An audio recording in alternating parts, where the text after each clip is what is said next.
오늘 우리에게 주시는 하나님의 말씀입니다. 구약성경 창세기 16장 7절에서 14절의 말씀을 함께 교독하겠습니다. 창세기 16장 7절에서 14절까지 말씀입니다. 저와 여러분 한 절씩 교독하겠습니다. 여호와의 사자가 광야의 샘물 곁 곧 술길 샘 곁에서 그를 만나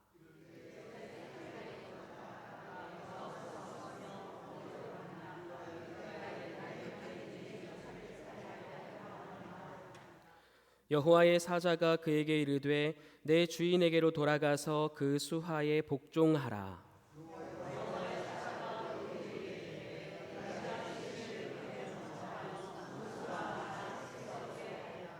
여호와의 사자가 또 그에게 이르되 네가 임신하였은즉 아들을 낳으리니 그 이름을 이스마엘이라 하라.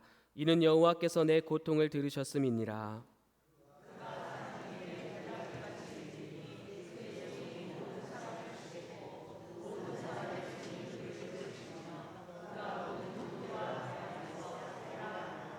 하갈이 자기에게 이르신 여호와의 이름을 나를 살피시는 하나님이라 하였으니 이는 내가 어떻게 여기서 나를 살피시는 하나님을 배웠는고 함이라.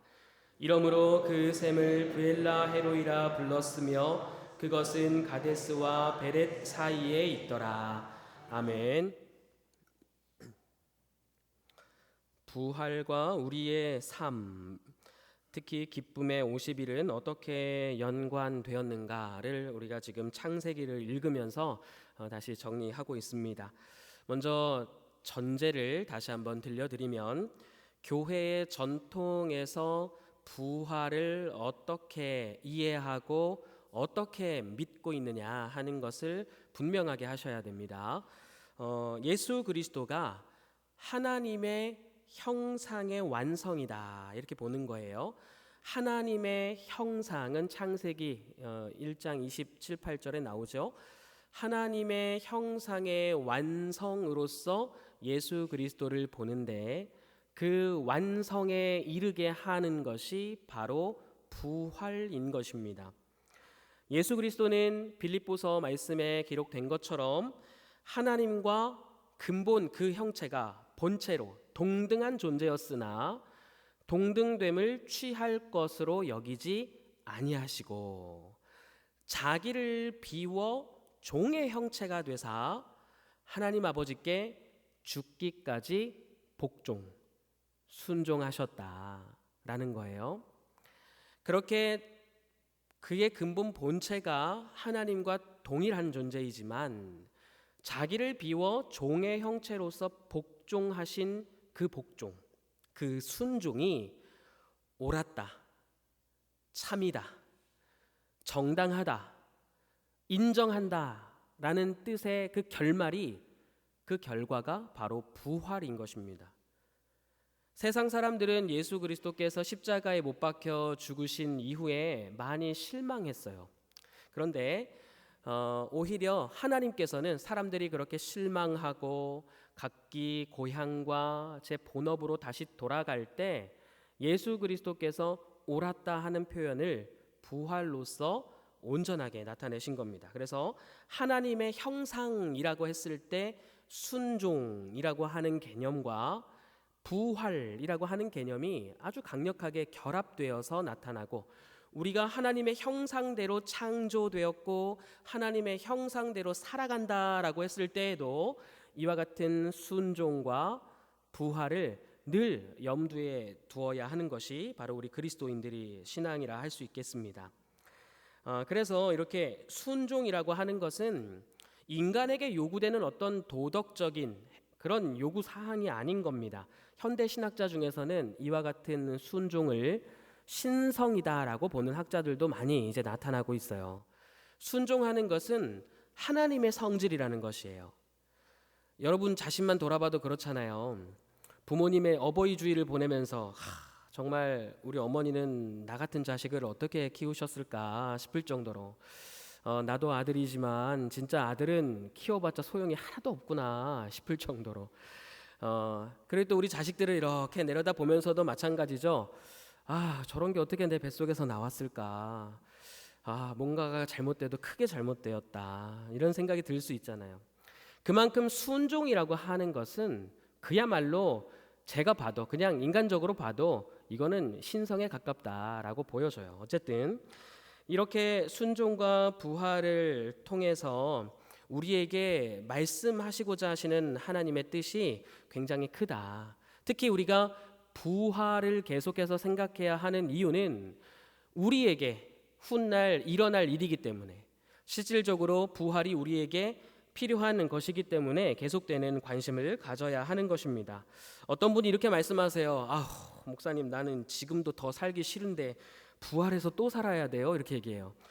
그러니까 이 부활의 개념이 그냥 이생의 개념, 지금 우리가 누리고 만나는 느끼는 그런 경험에 이제 같은 것으로 생각하다 보니까 부활 이후의 삶도 지겨울 수밖에 없는 거예요. 근데 지금 부활은 그런 개념을 말하는 게 아닙니다. 말대로 우리가 지금 여기 앉아서 남들은 맛있는 거 먹고 재밌는 거 구경하면서 한 잔씩 하면서 이렇게 보낼 시간에 우리는 지금 여기 나와서 찬양을 하고 기도를 하고 말씀을 듣고 있잖아요. 이러한 삶이 최종적으로 옳다라고 하는 그 결과, 옳다라고 하는 그 최종적 인정이 언제 어떻게 나타나느냐? 결국 우리의 육체가 주님 앞에서 심판받을 때 부활하는 것으로 나타날 것이기 때문에, 부활은 단지 그냥 우리가 이 지겨운 삶을 연장적으로 더 사는 게 아니라 정말 우리에게 있어서는 아주 필수적이고 중요한 것입니다. 그래서 그 사실을 우리가 늘 기억하고 있어야 돼요. 그래서 이 전제를 일단 다시 한번 내려놓고 제가 앞서서 제일 처음 시작하면서 처음 주자로 시작했던 그 이야기들과 맞물려서 오늘 하갈의 이야기를 들려드리려고 합니다. 여러분, 이렇게 부활과 순종이라는 하는 개념, 그리고 하나님의 형상이라는 것을 머릿속에 잘 새겨 놓으시고, 창세기 1장에 나오는 하나님의 형상을 대부분 이제 이마고 데이라 그래서 하나님의 이미지로 해석하는 경우가 지금까지 경우의 대부분이었어요. 근데 저는 좀 다르게 봤습니다. 하나님의 형상은 이 이목구비나 하는 어떤 뭔가가 외적인 것이 닮았다라는 것을 뜻하지 않고 오히려 하는 행동이 하나님과 똑같다. 그러니까 하나님의 형상이라는 건 그 말 그대로 뭔가 눈에 보이는 것이 아니라 하는 행동, 태도, 곧 순종이랑 있다라는 것입니다. 하나님의 형상대로 산다라고 했을 때에는 하나님처럼 행동하고 산다라고 볼 수가 있는 것입니다. 그렇게 아담과 하와가 하나님의 형상으로서 창조되었잖아요. 그리고 그렇게 창조한 사람들을 하나님께서 어디에 두셨습니까? 창세기 1장에 에덴. 기억해 주셔서 감사합니다. 무려 4주 전입니다. 네, 상식적으로도 대답할 수 있지만 그래도 기억해 주셨다고 저는 믿겠습니다. 에덴입니다. 근데 에덴의 뜻이 제가 뭐라고 했죠? 에덴의 뜻은 큰 기쁨이라고 하는 뜻입니다. 감사합니다. 오늘 다음 주 수요일에는 뭐라도 사야 될 것 같네요.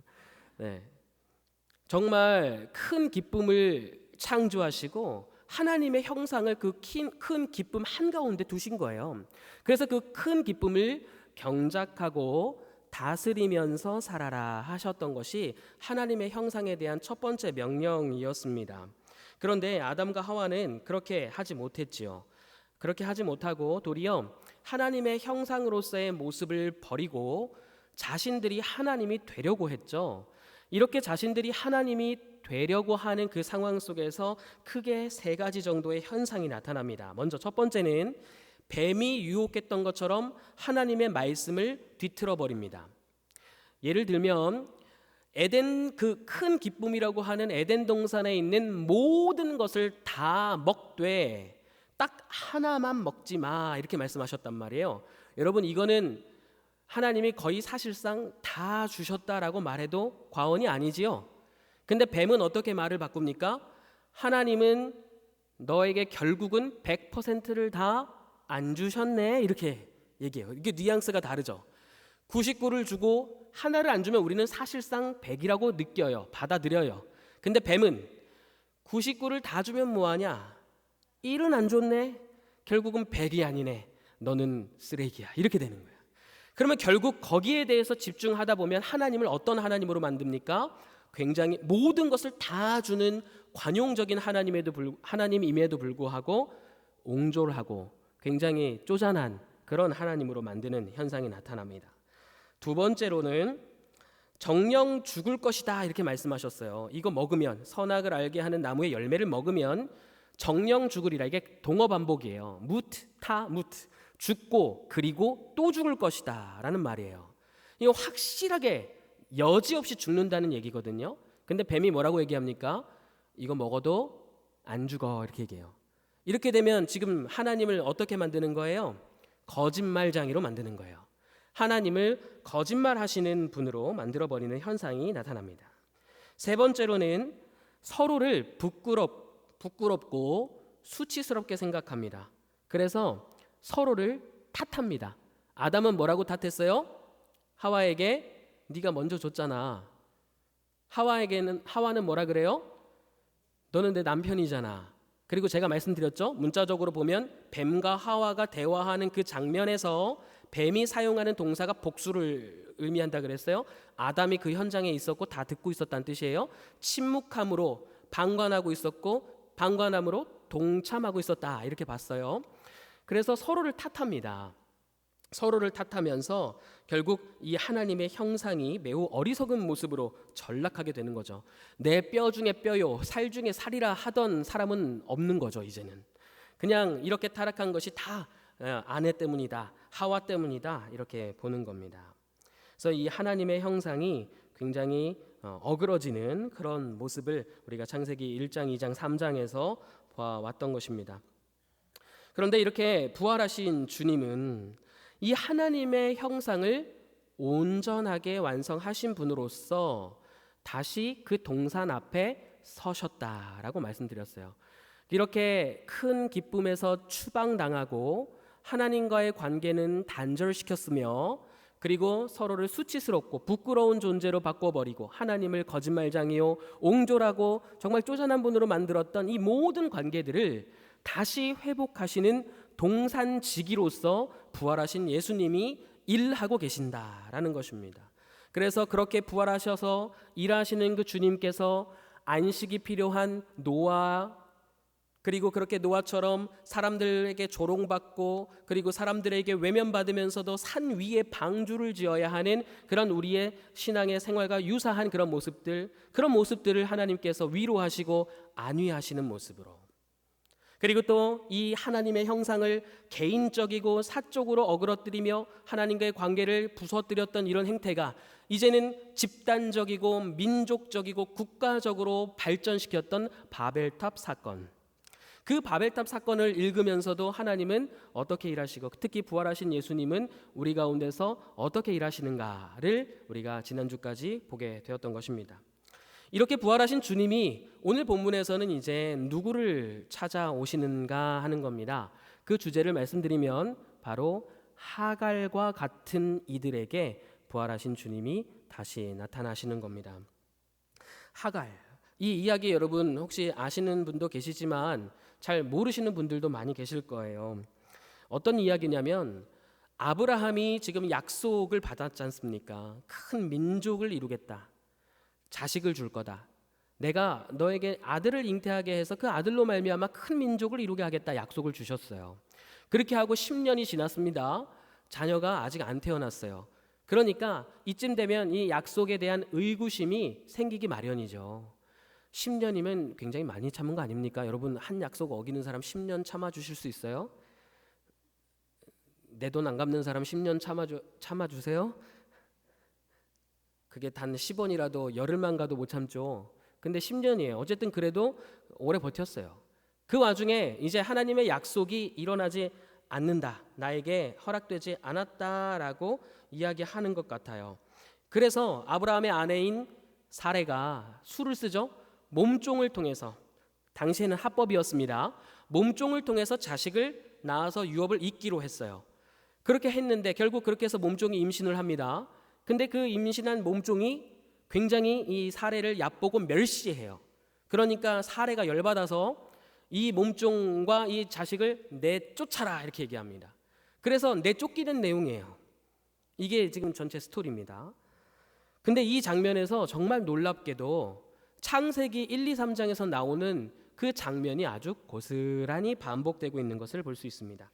먼저 이 동등됨을 취하는, 하나님과 동등됨으로 취하는, 내가 하나님이 되겠다라고 하는 그 열성적인 노력이 오늘 본문에서도 아주 적극적으로 등장합니다. 2절 말씀, 일단 1절 말씀을 먼저 보시면요, 16장 1절인데요 1절 말씀에 보면 출산하지 못하는 상황 속에서 사례가 이렇게 얘기합니다. 출산하지 못하였고 나에게 여종이 있다, 이렇게 하면서 소개를 하죠. 근데 2절 말씀에 이렇게 얘기해요. 여호와께서 내 출산을 허락하지 아니하셨으니, 이렇게 얘기해요. 여러분, 하나님께서 사라에게 자녀를 허락하지 않았다라고 하신 구절이 앞에 나오나요, 안 나오나요? 하나님은 절대로 그렇게 말씀하신 적이 없어요. 근데 지금 저건 그럼 누구 판단이에요? 사라의 판단이에요. 아까 마치 다 줄게, 하나만 먹지 마, 이거를 100을 다 안 줬네라고 하나님의 말씀을 뒤틀어 버리는 것처럼 사라 역시 출산이라고 하는 그 약속을 하나님께서 임의적으로 바꾸셨다라고 자기가 판단해요. 그렇게 판단함으로써 하나님의 뜻을 왜곡시키고 있습니다. 여기에서 2절 말씀에 다시 좀 띄워놔 주세요. 자녀를 얻을까 하노라, 저 말을 문자적으로 바꾸면 나를 세울 수 있다라는 뜻이에요. 나를 세울 수 있다. 지금 벌써 아담과 하와가 하나님이 되겠다는 그 노력을 발동시켰다는 것처럼 나를 세울까 하노라 했다는 것도 사례가 지금 누굴 세우려고 하는 거예요? 자기를 지금 세우려고 하는 노력을 하고 있는 거예요. 자, 근데 그 옆에서 아브라함 지금 뭐 하고 있어요? 사례의 말을 들으니라. 언제부터 저렇게 말을 잘 들었어요? 들으니라. 마치 아담이 하와 옆에서 쉿 하고 있는데도 없는 척하고 가만히 있는 거랑 똑같죠. 저렇게 지금 아브라함이 그대로 그냥 듣고 잠잠히 있는 모습이 연출됩니다. 3절 말씀 띄워주세요. 하갈이 그래서 이 자기의 몸종 사레가 하갈을 데려옵니다. 데려다가 그 남편 아브라함에게 첩으로 줬다. 이 노란색으로 표시된 단어들 보이시죠? 저 두 단어가 언제 나오는 단어냐면 하와가 선악을 알게 하는 나무를 취해서 아담에게 줬다 하는 단어랑 똑같은 단어입니다. 하와는 선악을 알게 하는 나무의 열매를 줬지만 지금 사라는 뭘 주고 있는 거예요? 하갈이라고 하는 자기의 어떤 방식을 지금 아브라함에게 건네고 있는 것입니다. 자, 이렇게 지금 창세기의 이야기가 지금 굉장히 고스란히 반복되고 있죠. 5절 말씀도 보세요. 결국에는 이렇게 해서 이제 임신을 했어요. 하갈이 임신을 했어요. 그러니까 하갈이 임신을 하니까 이 어깨에 약간 이렇게 다 이렇게 어깨가 세워지는 거예요. 이 당시에는 진짜 아들 낳으면 짱이거든요. 그러니까 이제 딱 보니까 사례 딱 보니까 얘는 아무리 여주인이지만 아기가 없어요. 지금 내가 임신했어. 누가 갑이에요? 종이 갑이에요, 지금은. 그러니까 멸시한 거예요. 멸시하니까 이제 사례가 화가 났어요. 5절 말씀에 보면 당신이 받아야 옳도다, 이렇게 나와요. 5절 말씀도 있을까요, 혹시? 네, 없어요. 눈으로 보세요, 여러분. 5절 말씀에 보면 이 내가 받은 모욕은 당신이 받아야 옳도다 하면서 아브라함에게 모든 탓을 다 전가해요. 여러분, 이 계획 누가 먼저 시작했어요? 사례가 먼저 시작했어요. 근데 지금 탓을 누구 때문으로 돌리고 있어요? 아브라함 때문이라고 돌리고 있어요. 그러면서 지금 뭐라고 얘기하냐면 결국 아브라함이 당신의 눈에 좋을 대로 해라, 이렇게 얘기해요. 당신의 눈에 좋을 대로 해라. 역시나 가만히 있는 소극적인 자세를 계속해서 이어나가는 모습이고, 그리고 또 마지막에 좋을 대로 하라라고 하는 말이 떨어지자마자 사례가 뭐 하기 시작하냐면 학대를 하기 시작해요. 학대. 여기서 학대라고 하는 단어는 출애굽기에서 이스라엘 백성들이 이집트 사람들한테 받는 학대랑 똑같은 단어입니다. 지금 창세기의 이야기와 출애굽기의 이야기를 굉장히 강력하게 결합하고 있는 이야기예요. 지금 이 하갈의 이야기는 그냥 지나가는 이야기가 아닌 겁니다. 엄청나게 중요한 얘기를 지금 하고 있는 거예요. 결국 6절 끝에 보면 하갈이 도망하였더라. 도망가는 이야기 나와요. 학대했고 도망했다. 지금 키워드들을 노란색으로 표시해서 말씀드린 겁니다. 자, 이게 지금 우리 이야기예요. 자, 정리해 볼까요? 1절에서 6절은 지금 아담과 하와 이야기가 굉장히 겹쳐 있으면서 사례가 하나님의 주도권을 탈취했다. 하나님이 되고자 했다. 하나님의 형상이 아니라 하나님이 되고자 했다라는 거. 그 다음에 아브람은 분별 없는 수동성을 발휘하고 있다. 분별 없는 수동성. 지금 제가 제시해드리는 이 단어가 우리 신앙생활에서도 큰 위기를 초래하는 핵심 키워드들이에요. 사실은 우리 신앙이 흔들릴 때마다 나타나는 그런 현상들이 아주 적나라하게 나와 있는 것입니다. 자, 어쨌든 이런 키워드들을 또한 들었습니다. 이제는 본격적으로 하갈의 이야기를 해보려고 해요. 하갈은요, 여러분 이집트 사람입니다. 1절 말씀에 보면 이집트 사람으로 나와요. 아마도 12장에서 아브라함이 부름받은 다음에 바로 자기의 민족과 고향을 떠나자마자 가뭄을 만나거든요. 그럴 때 이집트로 도망갔어요. 도망가서 누구 팔아먹어요? 자기 와이프 팔아먹어요. 자기가 죽을 것 같으니까 내 누나입니다 이렇게 거짓말해가지고 목숨을 부지해요. 그런데 어쨌든 결론적으로는 하나님이 개입하셔서 아브라함이 살아나죠. 살아서 같이 나와요. 그때 이집트 왕 바로가 상당히 많은 재물들을 쥐어줍니다. 아마도 그때 허락된 몸종이 아니었을까 이렇게 봅니다. 하갈의 인생은요, 그냥 날 때부터 노예였던 거예요. 여러분 생각해 보세요. 노예로 태어나 보니까 노예야. 가난해요. 그리고 이리저리 팔려 다녀야 돼. 심지어 이 고대 사회 속에서 여성이야. 거의 그냥 이거는 인간이 아니라 요즘에 우리 진짜 애지중지 키우는 반려 식물보다도 못한 그런 물건 취급받는 게 이 당시 여성 노예들이었어요. 이리저리 팔려 다니다가 아브라함의 가정을 만나게 된 거예요. 축복이었을까요? 한번 생각해 보세요. 갑자기 하루는 주인이 불러요. 부르더니만 내 남편이랑 자라 이렇게 얘기해요. 남편이 할아버지예요. 나이가 엄청나게 많은 할아버지인데 이 젊은 몸종한테 내 남편의 수종을 들어라 이렇게 얘기해요. 그렇게 해서 아기를 낳아봤자 그 자녀는 누구 자식이에요? 주인의 자식이에요. 자기 자식도 아니에요. 그러니까 이 여인의 인생을 이렇게 짧게만 얘기해봐도 굉장히 기구한 인생이에요. 그 인생의 탄식을 말로 다 표현할 수가 없고 우리가 감히 그 여인의 인생을 어떻게 상상조차 해볼 수 없는 큰 절망과 낙심과 그 어려움 속에서 살았을 것이란 말이죠. 그게 바로 하갈의 인생이었어요. 결국에는 이 주인이 학대까지 하는데 그 학대를 받고 광야로 도망 나가게 됩니다. 아무것도 없는 광야로 뛰쳐나가는 하갈의 심정이 어땠을까요? 그냥 죽는 거예요. 그거는 아마 사막에서 몸을 던졌을지도 몰라요.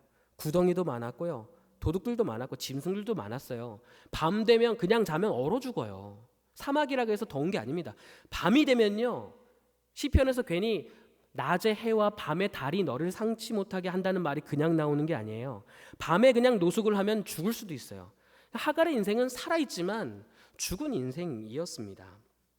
근데 여러분, 바로 그때 그 광야에서 하나님의 사자를 만납니다. 하나님의 천사를 만나요.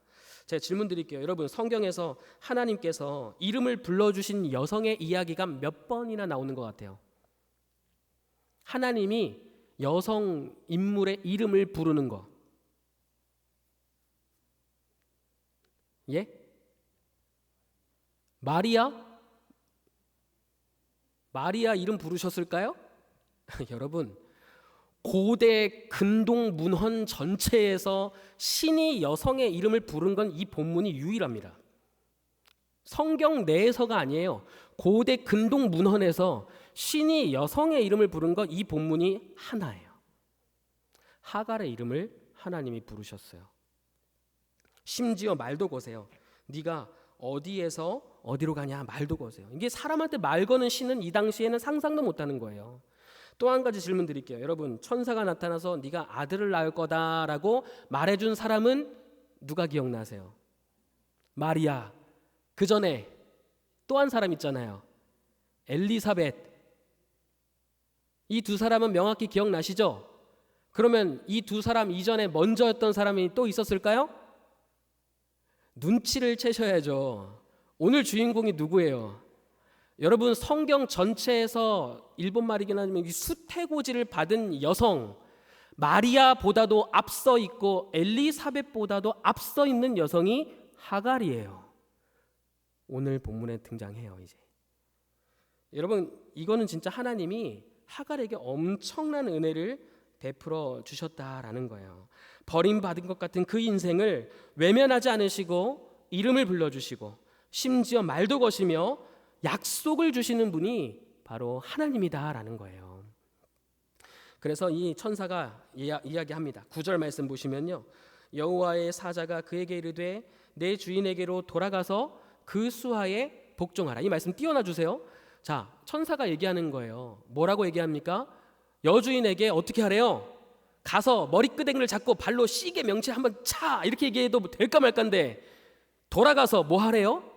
복종하래요. 여러분, 이거는 제 2차 범죄 아닙니까? 2차 가해 수준이에요. 이거는 여러분, 가정폭력이 있는 사람들에게 제일 먼저 해야 되는 게 뭐예요? 분리예요. 격리.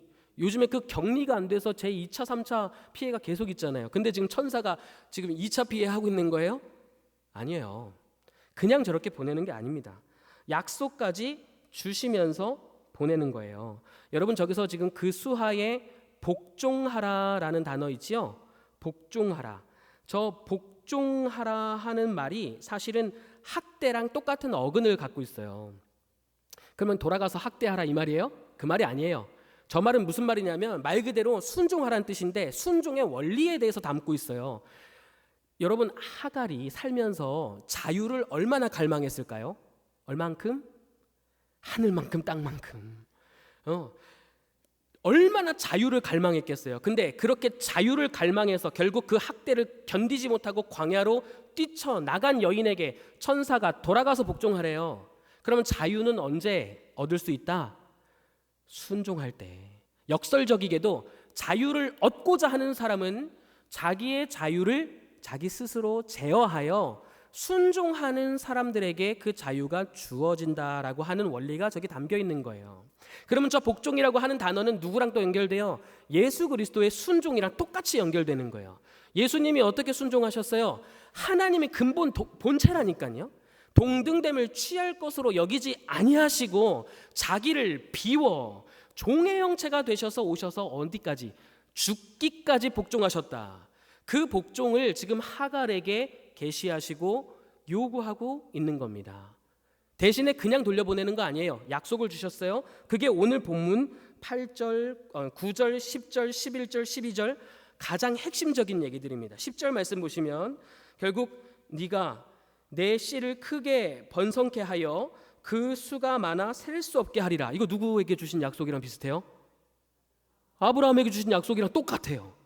11절 여호와의 사자가 또 그에게 이르되 네가 임신하였은즉 그 아들을 낳으리니 이름을 예수라 하라. 이거는 지금 똑같은데 누구래요? 이스마엘이라 하라. 이런 여호와께서 내 고통을 들으셨습니다. 이스마엘이라고 하는 뜻이 고통을 들으셨다라는 뜻이에요. 12절 그가 사람들 중에 들나귀처럼 되리니 그의 손이 모든 사람을 치겠고 모든 사람의 손이 그를 칠지며 그가 모든 형제와 대항해서 살리라 하니라. 이게 지금 아브라함에게 주신 약속이랑 똑같은 약속을 하갈에게 주면서 다시 돌아가서 순종해라 라는 거야. 지금 아브라함이랑 완전히 동격으로서 하갈이 약속을 받고 그 약속에 대한 순종을 요구받고 있는 것입니다. 그래서 이 순간 이제 하갈은 다시 학대 속으로 들어가요. 학대가 있었던 곳으로 다시 돌아가지만 완전히 다른 사람으로 바뀌어 있는 거예요. 이미 하갈은 더 이상 학대 아래에 있는 사람이 아니에요. 자기의 자유를 제한하여 학대 속으로 들어가는 순종하는 여인으로서, 또 다른 말로 자유민이 되어서 다시 자기의 여주인에게 돌아가고 있는 모습을 우리가 보게 되는 것입니다. 여러분, 또 하나 물어볼게요. 성경에서 하나님의 이름을 만들어준 사람은 누가 있을까요? 얼마나 있는 것 같으세요? 하나님한테 감히 이름을 붙여준 사례가 몇 건 있을까요? 있다면 누굴까요?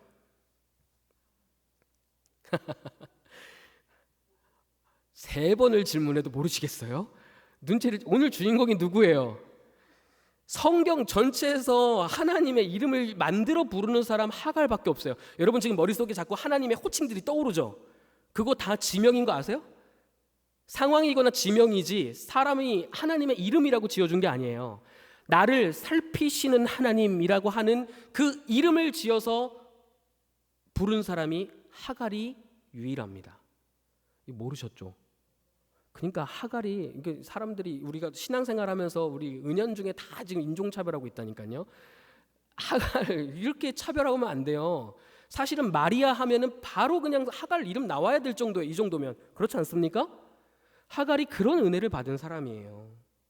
하나님의 이름도 지어요. 뭐라고 짓냐면 나를 살피시는 하나님이다.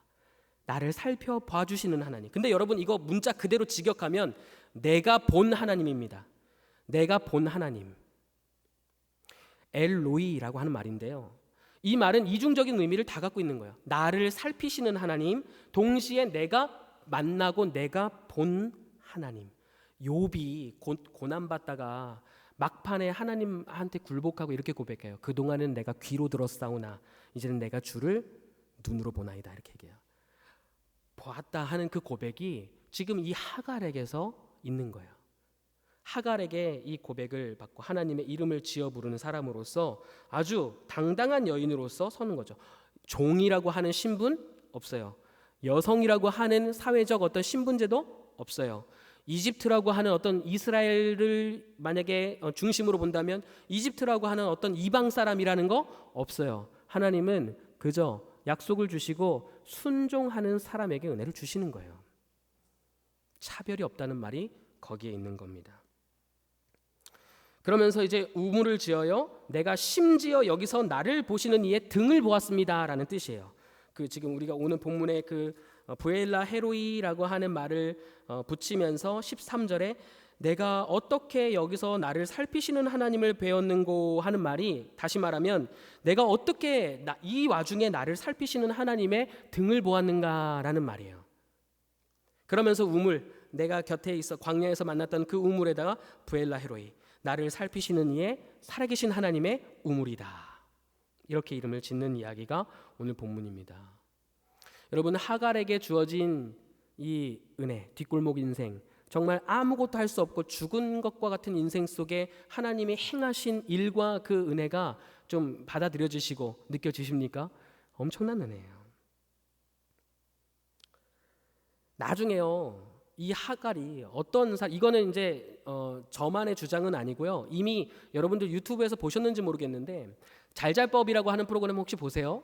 거기 보면 연세대학교 김학철 교수님이 이 하갈에 대한 논문 주제, 그 본문 주제를 굉장히 잘 풀어놓으신 대목이 있어요. 그게 어떤 부분이냐면, 여러분 하갈, 이집트 사람, 여종 하니까 사람들이 이 여종의 이미지를 어떻게 보냐라는 거예요. 여러분 벌써 머릿속에 종, 이집트 사람, 흑인, 그리고 여성, 뭐 이런 것들, 이런 어떤 단어들이 갖고 있는 편견성, 이런 것들을 갖고 만약에 하갈에 대한 그림을 그린다고 한다면 어떤 그림을 어떻게 그리시겠어요? 아브라함에게 수종드는 그 내용에서 많은 화가들이 이렇게 그렸대요. 하갈이 아주 요염하게 아브라함을 유혹하는 여자로 그리는 거야. 아니면 아주 뭔가 이게 사라가 하갈을 이렇게 데려갈 때 굉장히 뭔가 이렇게 물건 취급하듯이 데려가는 모양으로 그려놨다는 거예요. 근데 그 중에 아주 다른 관점으로 그림을 그린 그림이 있었는데, 그것은 하갈이 굉장히 덩치도 좋고 그 다음에 아주 진취적으로 아브라함이 내쫓으면서 준 물과 그 가죽 부대, 물이 든 가죽 부대를 딱 안고 한 손에는 아들 이스마엘의 손을 딱 잡고 광야를 향해서 마치 개선 장군처럼 걸어나가는 듯한 그런 그림을 그린 화가가 있어요. 그 그림을 소개하면서 제가 지금 드리려는 말씀의 단어 해석을 합니다. 그림을 보여드리면 좋겠지만 저는 그림을 자주 보여드리는 스타일은 아니에요. 항상 뭐든지 말로 하는 스타일이에요. 나중에 한번 찾아보십시오. 아주 유익합니다. 나중에 결국 이스마엘이 낳았어요. 이 이스마엘이 가만히 있어도 좀 될까 말까인데 이삭을 비웃고 막 학대를 해요. 이제 그때는 사라가 더 이상 못 참아요. 아브라함에게 얘기합니다. 이 몸종과 아들을 내 쫓으라, 이렇게 얘기해요. 그래서 내쫓기로 결정하고 아브라함이 떡 하나 하고 물 한 포대 줘갖고 내보내요. 그러면 영락없는, 이거는 생각해 보세요 여러분. 옛날에 몸종이 아들 데리고 그 물 한 포대랑 떡 한 덩이 받아서 내쫓기는 장면이라면 굉장히 뭔가 하갈이 울고 있거나, 그죠? 아니면 아들도 막 그냥 엄마 우는 걸 보면서 서로 부둥켜 안거나 뭐 이런 장면으로 그려야 되는데 그게 아니라는 거예요. 그게 왜 그런 그림을 그릴 수 있었냐면 오히려 개선장군처럼 이렇게 나가는 그림을 그릴 수 있었던 이유는 이 단어 때문에 그래요. 21장 4절 말씀인데 자막에는 없어요. 나중에 한번 찾아보세요. 창세기 21장 4절에 하갈이 나가서 브엘세바의 광야에서 방황했다라는 단어가 있는데 여기서 나가서라고 하는 단어 때문에 그래요. 나가서 하는 단어가 무슨 단어냐면 여러분 모세가 출애굽시킬 때, 이스라엘 백성을 출애굽시킬 때 파로한테 이렇게 얘기하죠. 내 백성을 내보내라 하는 단어가 있어요. 내 백성을 내보내라. 그러니까 이거는 내쫓기는 게 아니에요. 내쫓기는 게 아니라 누가 나가는 거예요? 이스라엘이 이집트를 적극성을 가지고 탈출하는 거예요. 이건 하나님 나라가 아니야. 나는 하나님 나라와 구원을 향해서 뛰어나갈 거야 하는 그 적극성을 가진 나가다라는 뜻이에요. 내쫓기다가 아니라 내 스스로 나의 인생, 나에게 약속하신 그 하나님의 약속을 믿으면서 앞으로 전진하는 그 단어가 바로 여기서는 나가서 하는 단어예요.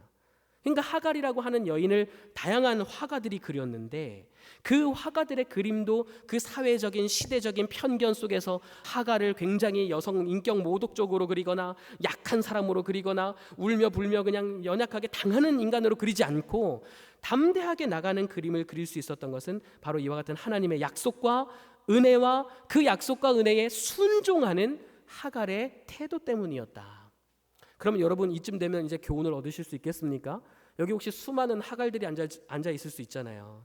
내 인생은 왜 이런 것인가? 도대체가 정말 죽은 것과 다름없이 되는 거 하나 없고 내가 이렇게 태어나고 싶어서 태어났는가? 그 서글픔과 그 억울함을 금할 길이 없는 그와 같은 인생인데 더군다나 나를 도와주겠다고 한 사람들이 하나님의 사람들이라고 일컫는 사람들인데 그 사람들이 나를 몸종으로 부리면서 학대하고 결국에는 떡 하나 물 한 종이 줘서 내쫓는데 하나님의 은혜로 도대체 어디서 찾아야 되냐 하는 그 절망과 낙심 속에 하나님이 직접 나타나셔서 살펴봐 주시는 거예요.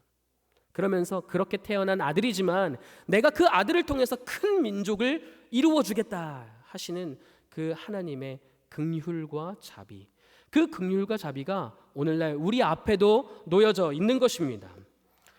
그렇게 우리는 뭔가 세상 사람들과 비교하면서 신앙생활하면 뭔가 이렇게 찌질한 것 같지, 어떻게 믿음 생활하면서 더 안 되는 것 같지, 내가 기도하면 더 그때부터 꼬이고 내 기도만 하나님 안 들어주시고 남 기도하면 다 들어주시고 이게 도대체 뭐지 하는 그 흔들리는 순간 속에 하나님께서는 우리를 앞으로 나아가게 하신다.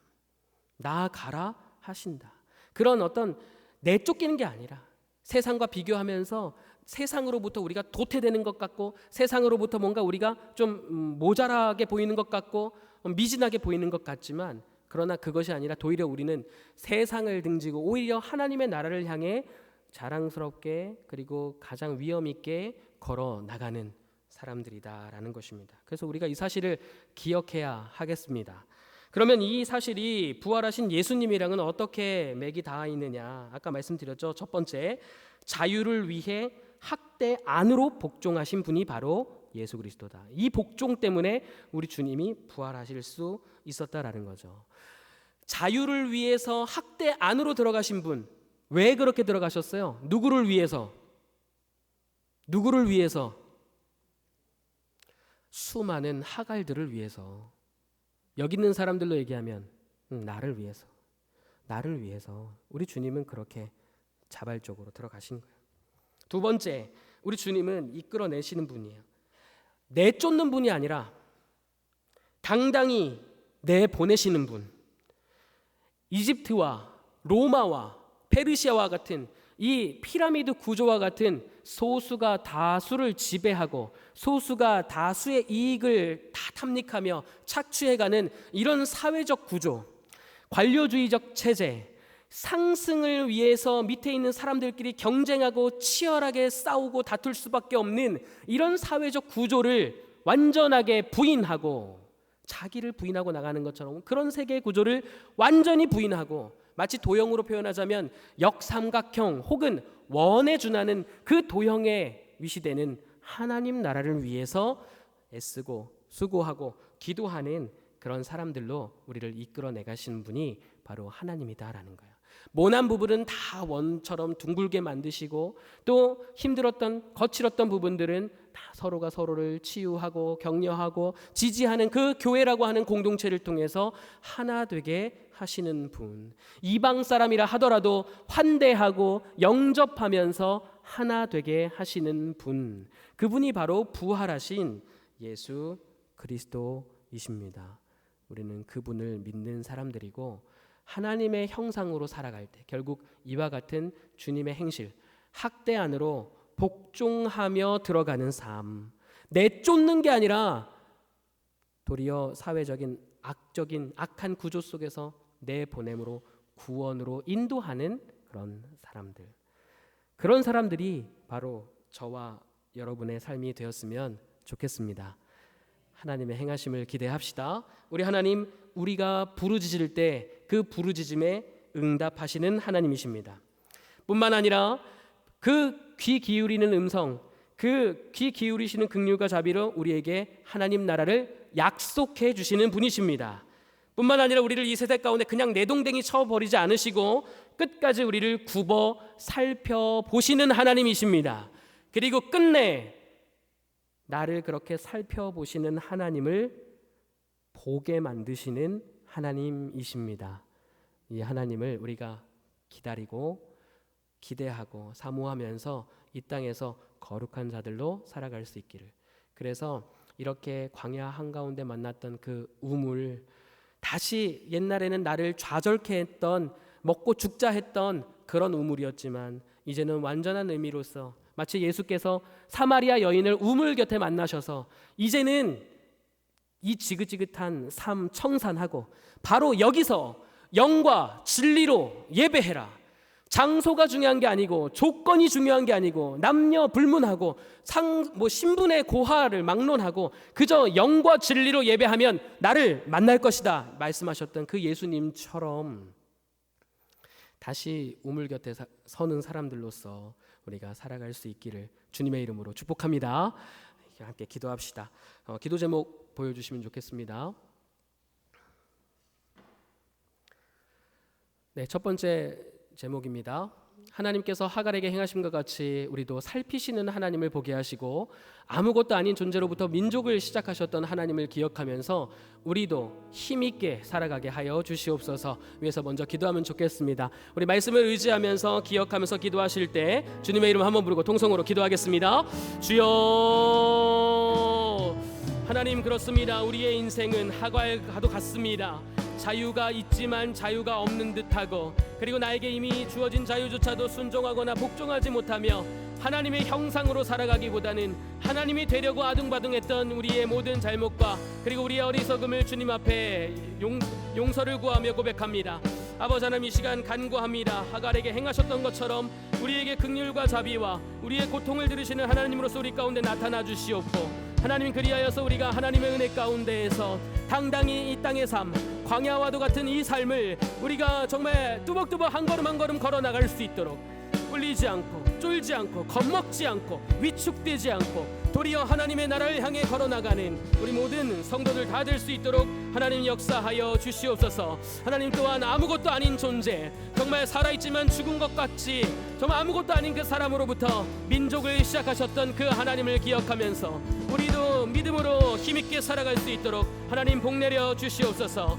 우리에게 베푸시는 은혜가 이 하갈에게 베푸신 은혜였다라는 사실을 기억하면서 결국 하나님의 이름을 부르니 하나님께서 불러주신 이, 그리고 하나님께서 무엇보다도 아들을 낳게 하시겠다고 하는 그 약속을 주신 이로서 기억하면서 우리도 이 믿음과 약속을 쫓아 행하는 거룩한 백성들, 믿음의 사람들 다 되게 하여 주시옵소서.